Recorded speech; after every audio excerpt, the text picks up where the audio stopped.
What is special about human brain?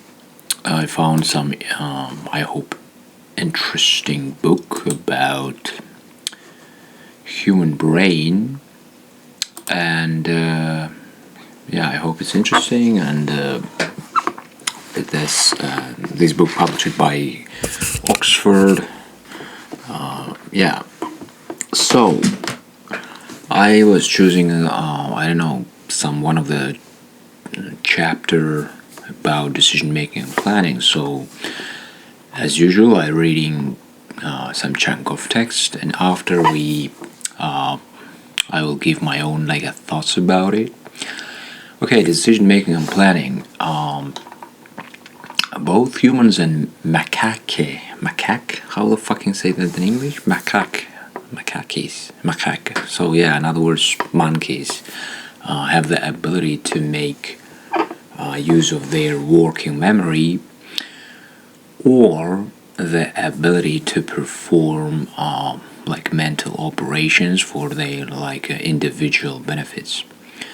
Unlike humans, however, the monkeys are not sufficiently skilled to make decisions and plan ahead based on the pieces of information that are being provided by their working memory.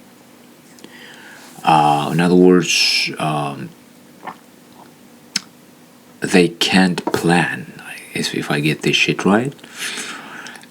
In other words, monkeys, do not understand the concept of tomorrow.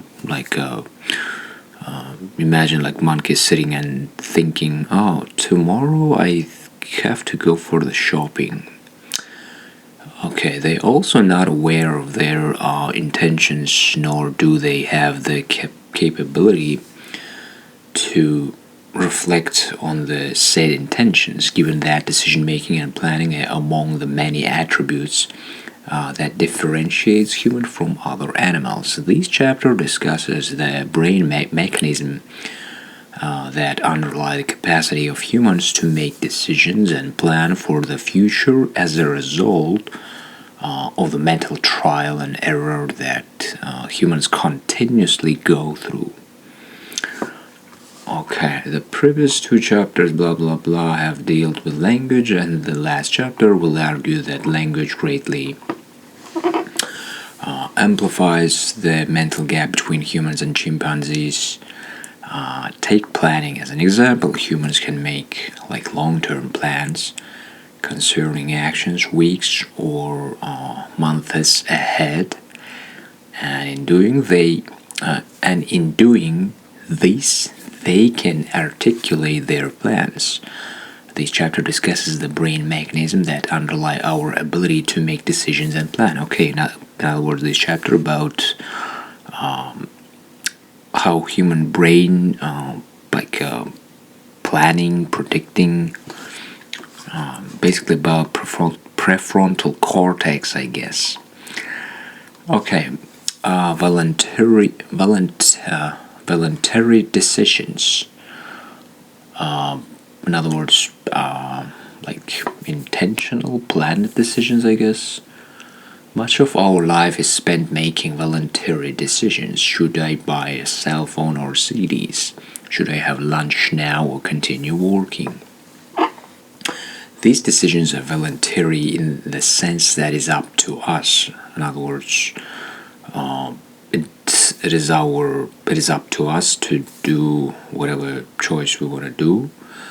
No one else is telling us what to do, aka independent thinking. Human subjects can be scanned while they make decisions of this sort, rather than requiring subjects to make real life choices. The first imaging experiments presented simple decisions, such as in which of 4 directions to move a joystick, or which of 2 fingers to move. The critical comparison was between decisions that the subjects made of their own accord and decisions where there was no choice because the subjects were told which movement to make. Decisions of the first type may be said to be like a free in the sense that they're not prompted by the experimenter. Okay, some experiment with the joysticks and the person who was participating had a choice to do whatever option they want to do. The classic finding is that there's activity in the dorsal prefrontal cortex when comparison is made between actions that the subjects freely choose and actions that is specified by the experimenter. However, these studies leave it unclear whether there is simply more activity when the decisions are free, or whether prefrontal activity only occurs in the free selection condition. So, in other words, depends on the situation, which makes sense. Like if we got like authority, we got less freedom, and they choosing what we gotta do.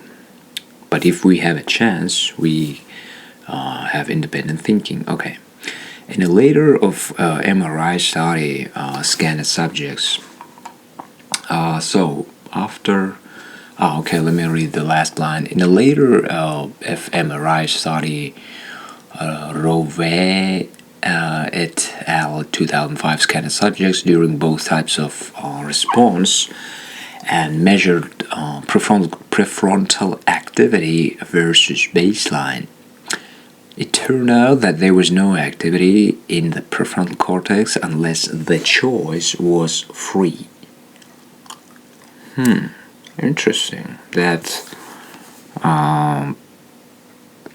prefrontal cortex, in other words, the part of our brain which located in on the forehead, if I'm not mistaken,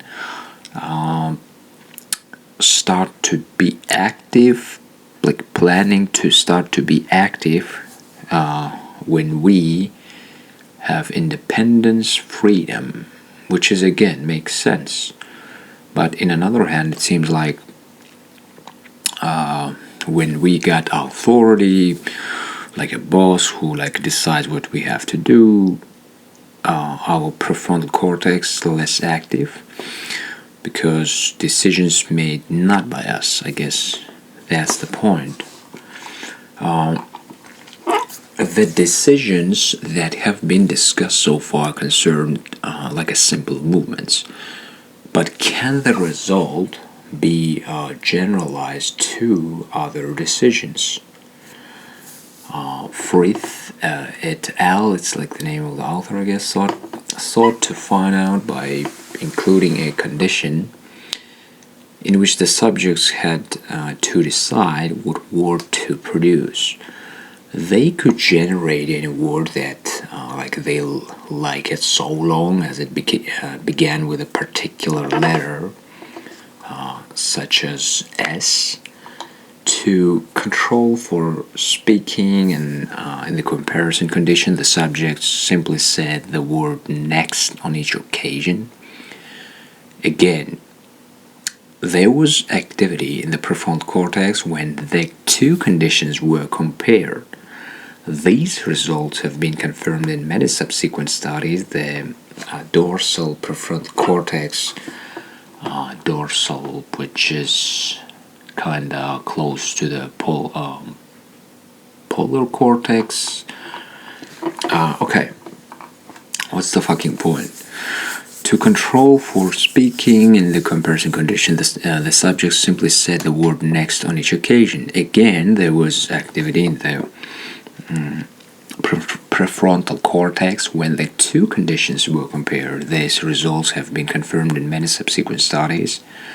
The dorsal prefrontal cortex is activated whether the decisions concern movements, words, or numbers. Interesting. The dorsal prefrontal cortex is activated whether the decisions concern movements, words, or numbers. I have a guess that most of the way, like when we're speaking, and also doing like sport activity, our prefrontal that is good for enhancing our prefrontal cortex and keep it active. Like in other words, reading, speaking, sport make our prefrontal cortex active. Okay, and the decisions do not have to be arbitrary. The same result is found when taxi drivers spontaneously decide in the scanner which page 143 route to take, during a computer game that involves navigation through a city. Here the decisions is up to the taxi driver, but it's not arbitrary because some routes will actually be better than others. To give another example, the dorsal prefrontal cortex is also activated when pianists improvise on a series of notes that are presented on the screen. In other words, practicing in other words, when there are things that you know, but you also have to figure out on the fly. In other words, being spontaneous, activating your creativity allows you also to improve your prefrontal cortex. In other words, your decision making, planning, problem solving at the end of the day. Okay, this author suggested that the prefrontal activity reflected will it action. In other words, it's related with the willpower. They took this term from William James, who used it to refer to actions that preceded by the idea, or as well would say now, the representation of the action. He distinguished them from automatic actions for which this is not the case. In all the experiments described so far, the comparison conditions have involved actions that were routine and automatic. For example, moving the finger that was touched, or always saying the same word. Because the more you do things, I guess the point is the more you do things automatically, on autopilot, the less your prefrontal cortex activated, because it's not new for you anymore, and it's just a regular routine, and therefore your prefrontal cortex less activated. And I guess opposite, the more we challenge ourselves with new things, with a new situation, with a new a problem, the more we activate our prefrontal cortex. Actions can become routine or automatic by repeated practice. If subjects are given a finger sequence to learn by trial and error, there is activity in the prefrontal cortex as they generate the moves.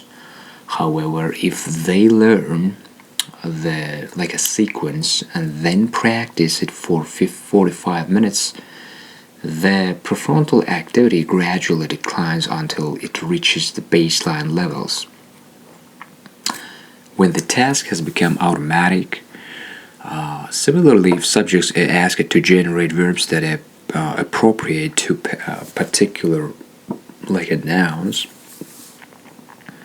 there is extensive activity in the prefrontal cortex, but this disappears as the task is repeated again and again with the same nouns, so that the responses become stereotyped through repetition. In other words, again, the point is the thing that makes your brain work, like your prefrontal cortex, in terms of like improving decision making, problem solving. In other words, when you challenge yourself with something new today, the less it becomes useful for you if you gonna repeat the same shit. And the main idea is that we have to keep challenge ourselves, like learn new things. Yeah, I gotta highlight this point. We gotta learn constantly new things, but it's not just like for the sake of the new things, but we have to apply these new things to the practice, or because otherwise, as we can see in this study, that the more something becomes like automatic on autopilot, the less it make work our brain.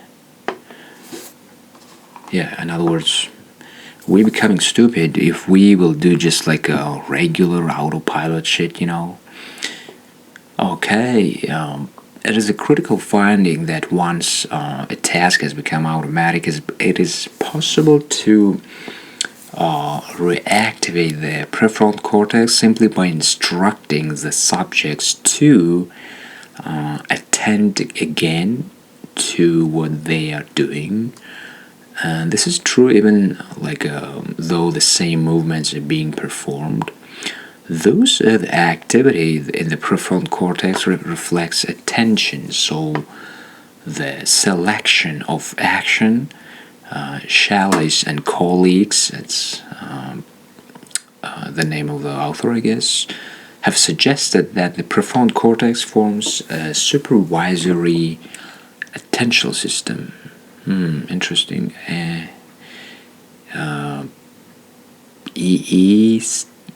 Forget what the fuck that stands for.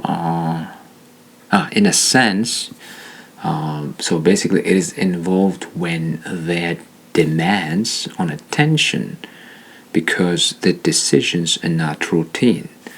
So simply put it, the idea, I guess, that the more we make our prefrontal cortex like decision making part of the brain more active, the more we developing some sort of let's call it quote unquote observer in our brain, which is like a boss, I guess. And this let's say boss in our brain help us to navigate in the new situation. And the more we challenge ourselves, the more our so-called boss also get enhanced. Okay, working memory. These conceptions appear at first sight to be at odds with what we know about the functions or prefrontal cortex in animals. Goldman Rakic reviewed the literature on prefrontal cortex in macaque monkeys and concluded that the prefrontal cortex is essential for working memory. Working memory, I guess, it's related with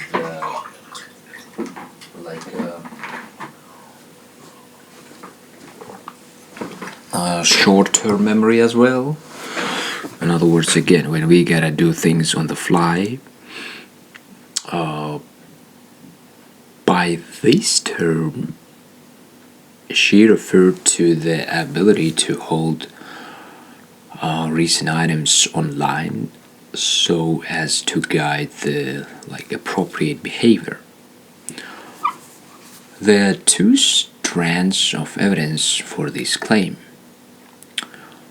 First, it has long been known that macaque monkeys with lesions in the dorsal prefrontal cortex make many errors when tested on like a spatial memory tasks. For example, on the spatial delayed response task, the animal must remember for a few seconds where it saw a peanut and must respond to that location after the delay.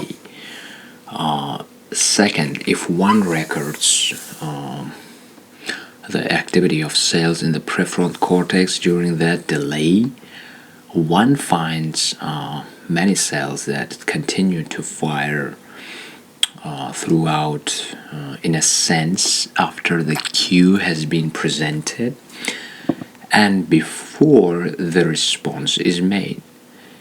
In her classic paper, Goldman-Rakic proposed that the reason why prefrontal lesions, I guess it's another fancy way to say cortex, impair performance on delayed response tasks is that in the absence of this delay-related activity, the animals fail to remember the location. In other words, when the animals got the problem with the working memory, for them it's hard to navigate in their area. It is important to notice that Goldman-Rakic used the term working memory rather than short-term memory, because actually I thought it's the same shit.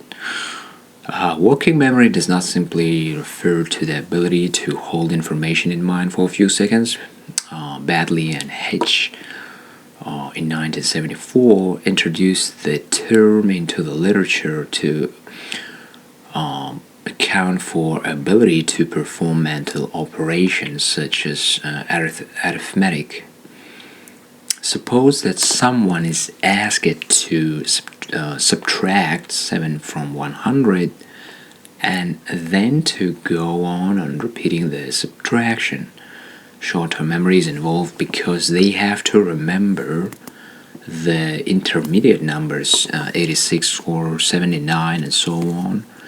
But executive functions also involved because the subject has to generate the next number by performing the operation of subtraction. Badly put forward a walking memory model in which there's several components. There's a central executive that is involved in decision making and slave short-term memory system for holding information online. In other words, they related like executive function, like decision making in our brain, with the short-term memory, and short-term memory kind of like a, let's say, employer of the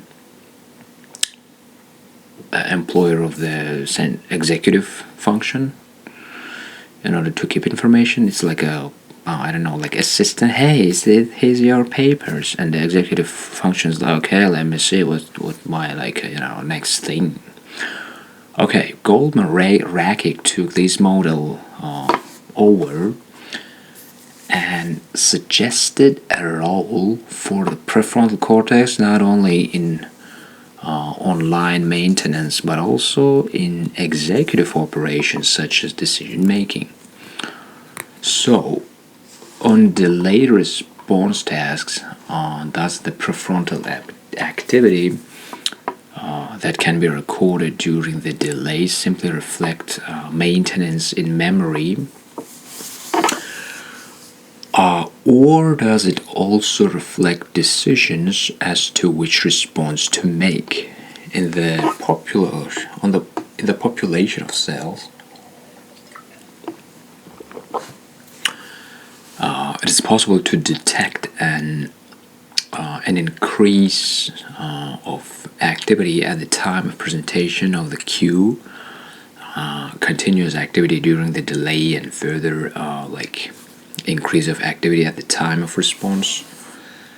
It has been demonstrated that the activity during the early part of the delay mainly reflects a maintenance of the cue information, whereas the later activity mainly reflects a selection of and preparation for the response. In other words, brain getting information, and after, based on how good your prefrontal cortex and short-term memory, it gets to decide what kind of decision appropriate for this moment. Therefore, as a result, during the delay, there is a transformation from cue to response. In other words, our brain okay, I have a guess. I have I don't know, option A, B, C, D, and I will choose whatever B, simply put it. So even in monkeys, the prefrontal cortex is involved in executive operations such as the selection of the appropriate response. These can be directly tested by setting macaque monkeys the task of making arbitrary decisions. In other words, the same task that has been given to human subjects when tested in the scanner. Baraclough, another name of the researcher, gave macaque monkeys the choice between a target on the left and another on the right. It was up to the monkey which response to make, and at the time of choice there was no way of the animal knowing whether the response would be rewarded. So in other words, it is not like a situation when monkey already know okay, if I choose left, I will get reward. It was like a new situation for the monkey, and this was decided by computer program which presented rewards in such a way as to encourage the monkey to respond randomly. Interesting. That I guess the idea is that let's say if previously that monkey was rewarded for the choosing left side, the next time it could be the right side. In other words, each time is unpredictable, not like a predictable action. And there was cell activity in the dorsal prefrontal cortex that are related to the choice to be made by the animal.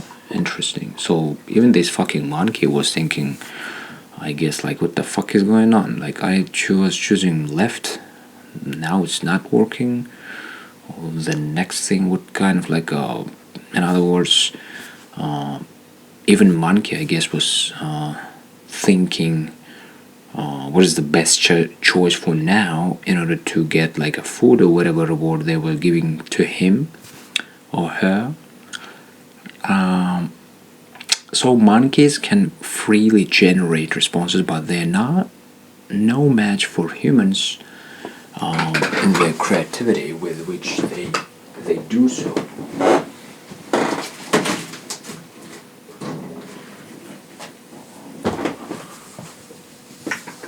And take, for example, the sentence completion task. Another researcher, Nathaniel James and Frith, gave this to subjects in the scanner, and incomplete sentences presented such as the police had never seen the man, so the subjects have to complete sentences of this sort, and their infinite numbers like of endings that they could generate. As one would expect, there's activity in the dorsal prefrontal cortex when they generate their ending. Or consider the verb like generation task. Here nouns are presented on the screen, such as cake. The task of the subjects is to supply a verb that is semantically associated. So they might supply cut, eat, ice, and so on.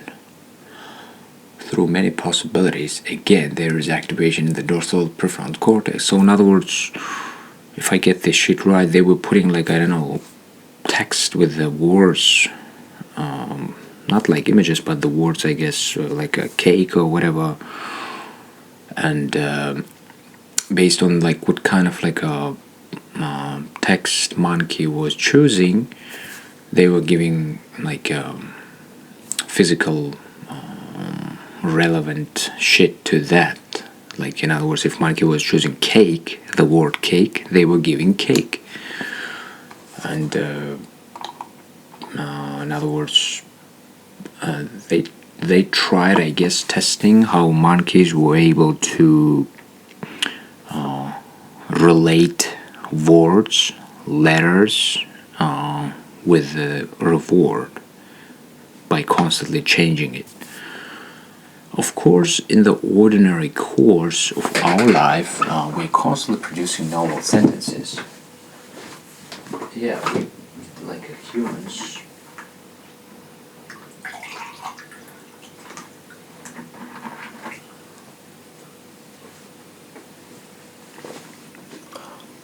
Of course, in the ordinary course of our life, we are like constantly producing novel sentences.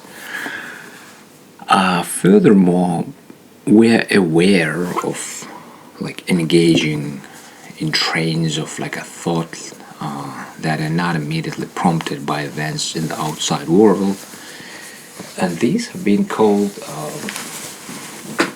stimulus-independent thoughts.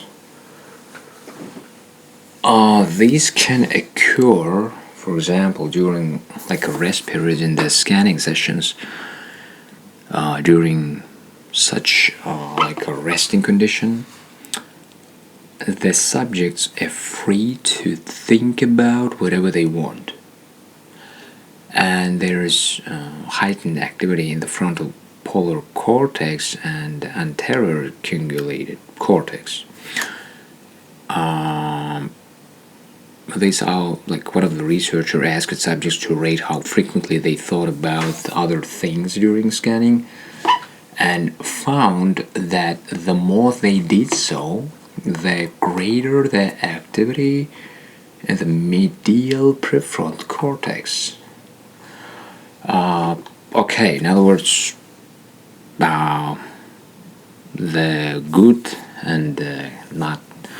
It depends on the situation, but the interesting thing about human brain that it's constantly thinking. Like even when you try to sleep, your brain like, hey, what about like whatever good or stupid idea, and makes sense that the more the more our brain generating ideas, that's not necessarily we can call thinking, I guess.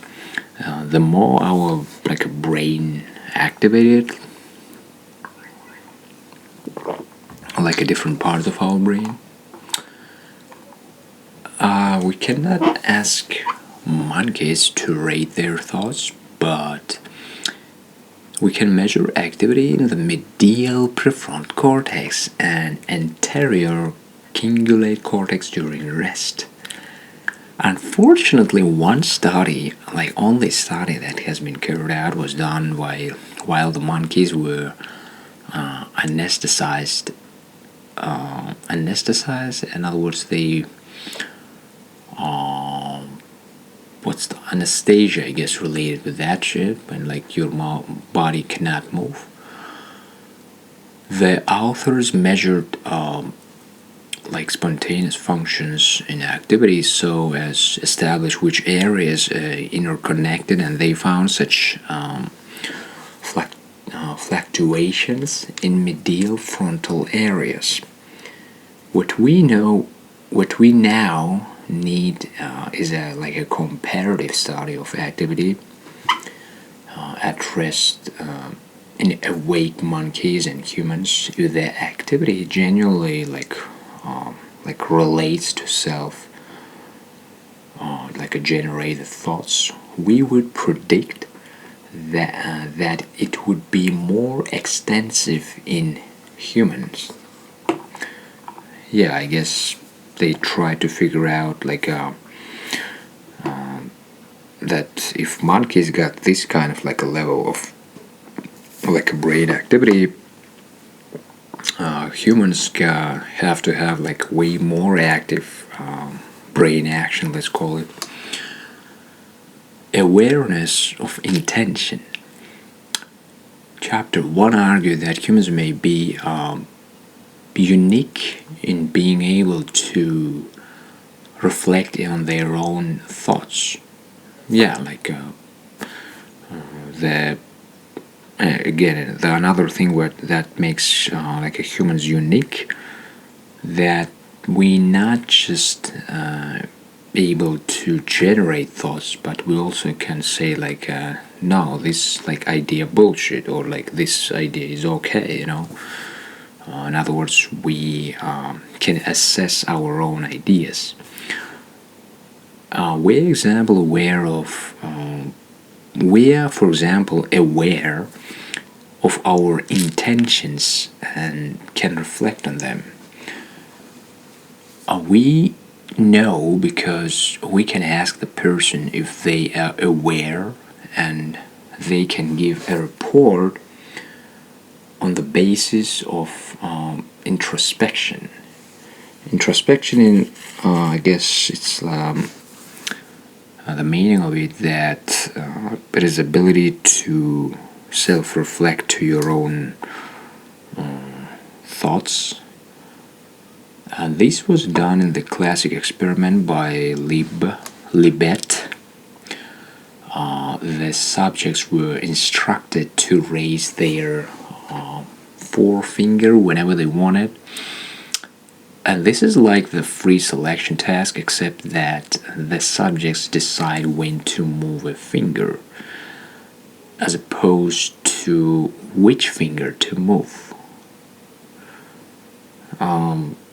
Libet also required the subjects to time the earliest moment at which they were aware of their intention to act. And this was called the W judgments for will, and it was contrasted with another condition in which the subjects timed the earliest moment at which they were aware that were like making the movement. This was called the M judgment for the movement. So as to enable the subjects to make these judgments, the subjects viewed a clock face with the second hand moving rapidly. All that subjects were asked to do was to remember the time of this hand when they were like first aware of W and M. And let me remind, W stands for will and M stands for movement. And then to report it later. In other words, experiment with the fingers in order to assess like a movement and willpower. As already mentioned in chapter 1, the finding is startling. Subjects reported W roughly 150 to 200 milliseconds before the time of movement.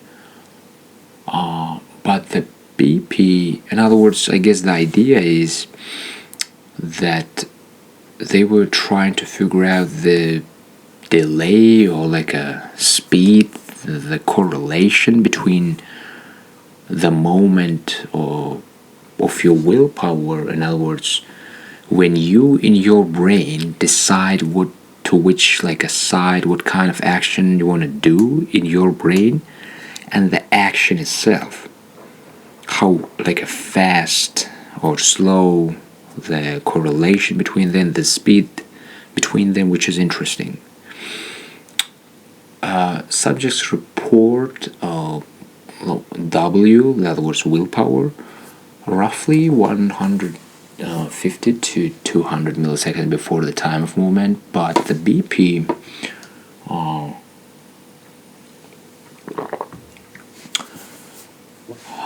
BP or redness potential as recorded by EEG starts at least 500 milliseconds before movement. In other words, we can detect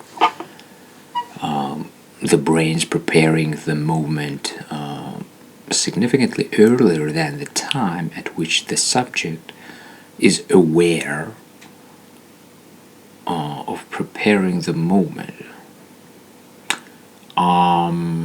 In other words, I mean, it logically makes sense that in your brain you decide first and you then later do the action itself. And the finding is replicable.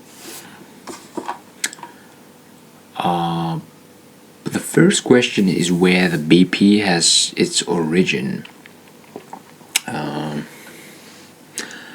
At least the earlier part of the BP appears to arise from the supplementary motor cortex and the pre-supplementary cortex in front of it.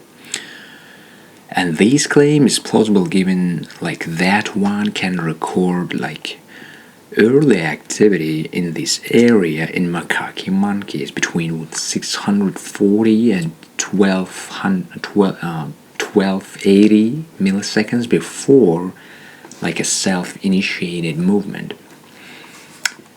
But the fact that it's possible to record such activity does not prove that that activity has a causal effect on the movement. One way to find out is to prevent the activity. Taylor, the name of the researcher, did so by removing SMA and pre-SMA bilaterally in macaque monkeys, so as to see whether these abolished self-initiated actions. The animals had been taught to raise their arm into an empty space whenever they wanted to pin it. It was up to the monkeys when they raised their arms so as to exclude any a prompting by external stimuli. The task was carried out in total darkness. The effect of the lesion, what the fuck is that, was clear cut. After surgery, the monkeys rarely raised their arms.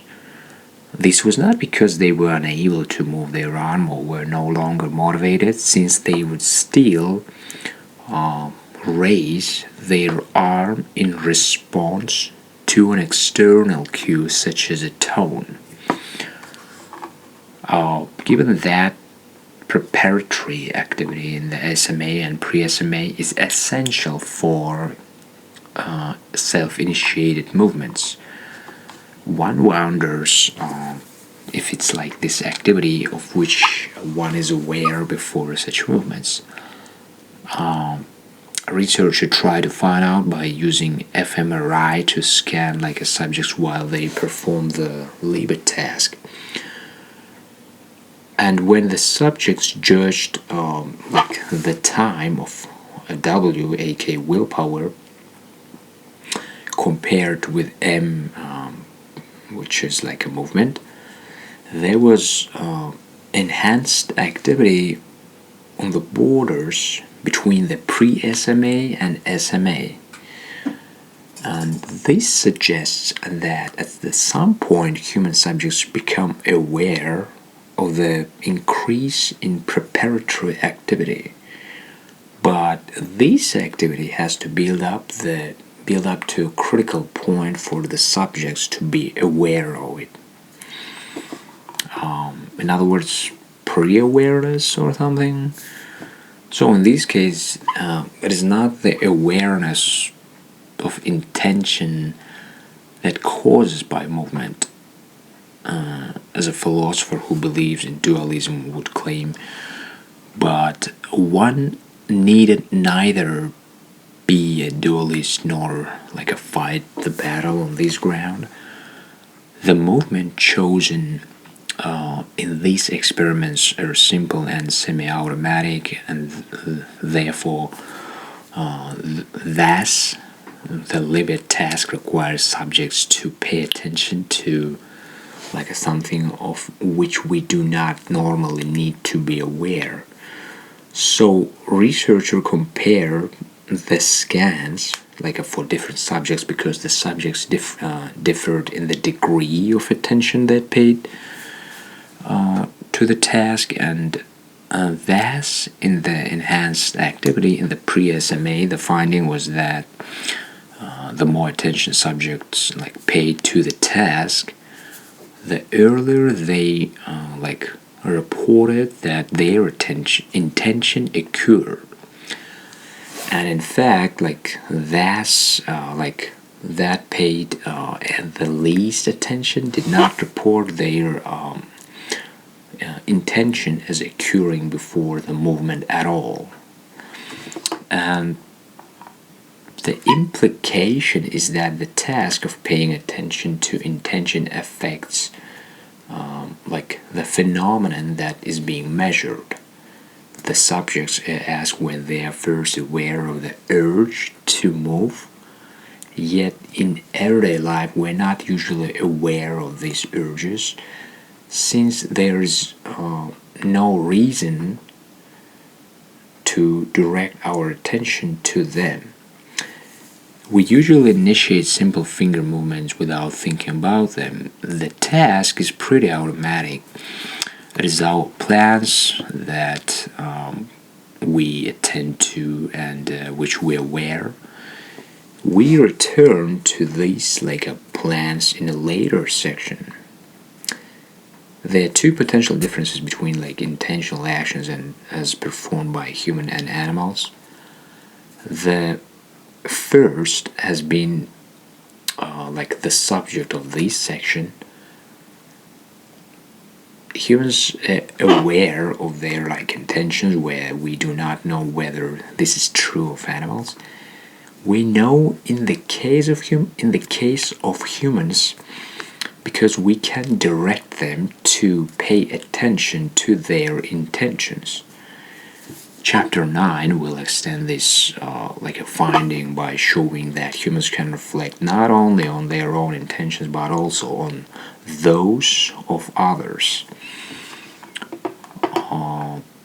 The second potential difference is that humans can veto their intentions at a will, and we know that they can do so because we can set up an experiment in which we ask the subjects to move a finger whenever they want to. Okay, this is all fucking interesting, but I think in the end it's better to give for you guys some practical takeaways,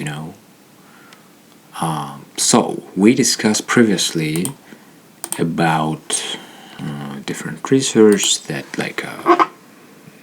that researchers try to figure out the connection between the movement and willpower. That willpower first and after it gets to decide what kind of movement it's about to do. Okay, let's ask right now AI to give us 10 practical tips from it and how we can apply it every day. Okay, here we go. Yeah, as I said previously, it is 10 practical takeaways, and yeah, I hope in the end it's going to be practical and useful, not just some research blah blah blah blah, but in order to get practical actions, actionable intelligence. Yeah. Okay, the first takeaway: the brain plans by simulating, not by reacting. Your brain is built to rehearse actions intentionally before doing them, almost like a flight simulator. So, in other words, before doing action, our brain virtually doing that. I guess that help us to find out the potential consequences in advance. And yeah, that's another good point actually. And that's why I guess it's another reason why most people don't like challenges, like unexpected things, because we didn't have this kind of experience before. And that's why our brain want to save our ass. Okay, most bad decisions happen because we skip the simulation phase and act on the first impulse. Yeah, instead of for a few seconds, instead of assessing the idea, is it make sense to pay attention to this or not? What kind of possible outcome of doing this kind of action? Stupid people just directly doing whatever idea they getting. In other words, they more reactive. Before any meaningful choice, pause and imagine the next 3 consequences in sequence. Not good or bad, literally what happens next. Then after that, then after that. Yeah, it's kind of like a chess game, really actually helpful in terms of that, because in chess you gotta plan the next few actions in advance. Like if I do this action, I will get this, blah blah blah, and based on this, I gotta do this. Okay, do this before sending messages, buying things, or replying emotionally, and you will notice mistakes drop fast. So yeah, the first takeaway from this book, how humans, what the fuck was the name? What is special about the human brain? Yeah, the first takeaway, before doing, I mean, it's not about literally about any action, it's specifically about your priority actions. Just pause for a moment and think if I do this, I will get this, and after it's gonna happen this. Try to run this kind of simulation of the action you want to do. Why? In order to understand this action really makes sense, or it's just wasting of time, energy, money. Okay, the second takeaway: emotion speaks first, reason speaks second. The emotional system fires milliseconds before the rational one, so you always feel right before you think. Yeah, that's another problem, that our emotional brain much faster, and that's why most people are reacting.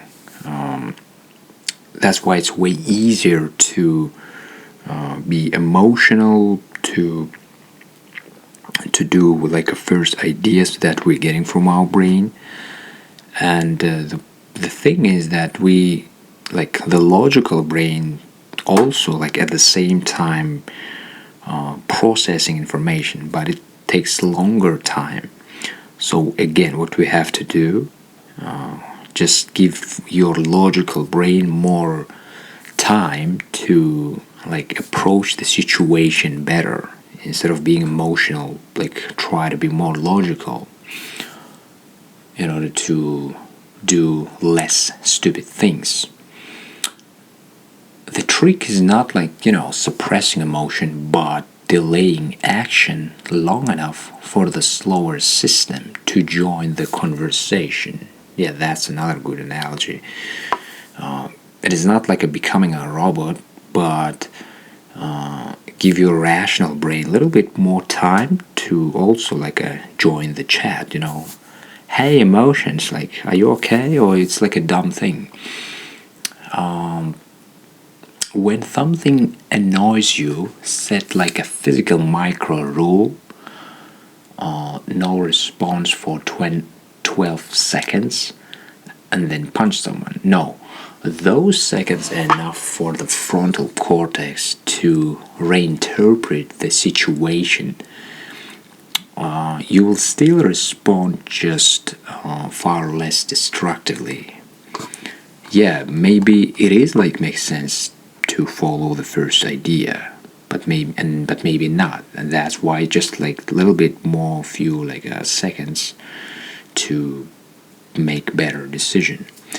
Okay, the third takeaway the brain avoids like effort unless a goal is concrete.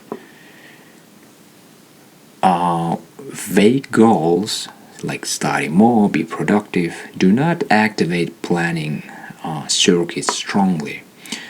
Specific goals like read 6 pages, solve 3 tasks do, because the brain can map steps.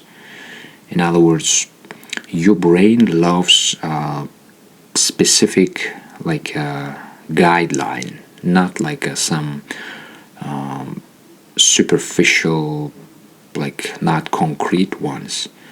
Because for your brain, it's like easier to understand. Okay, like I gotta do like 1 hour workout, and during that you can see the like to your clock. Okay, it's already 5 minutes past.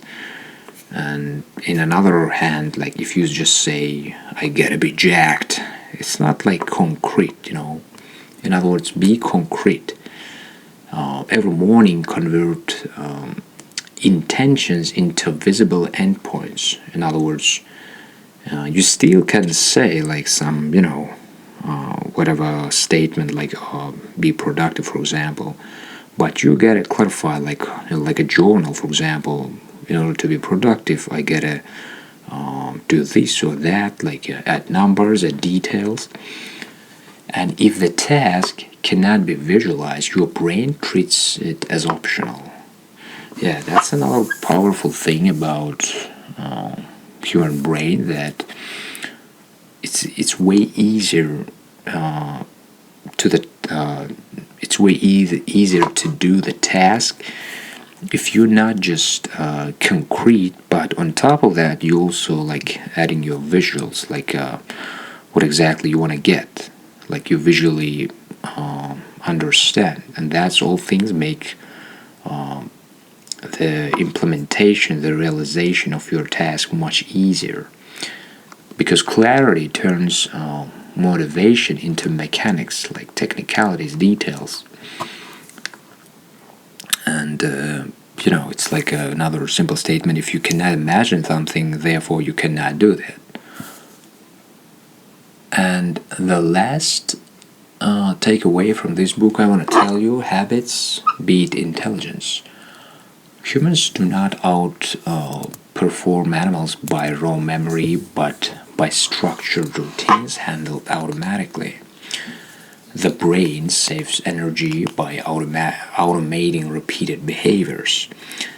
Attach important behaviors to existing routines. Instead of like relying on motivation, like for example, after brushing teeth, open like a book for 10 minutes minimum. Consistency programs the basal like ganglia faster than willpower programs discipline. Yeah, that's another thing. Like I like this analogy. Like if we will take like let's say two different person, and one of them really smart, but he's not like he's lacking discipline, and he's not consistent with his like things where he actually good at. And if we will take another person who not exactly smart, but he's very persistent and disciplined, after a while that dude who is disciplined definitely will be the first one, because the first one not consistent. He after a while will lose his like ability, this his skill. Okay, thank you guys for listening. In comments let me know like this shit was interesting or not, and see you next time.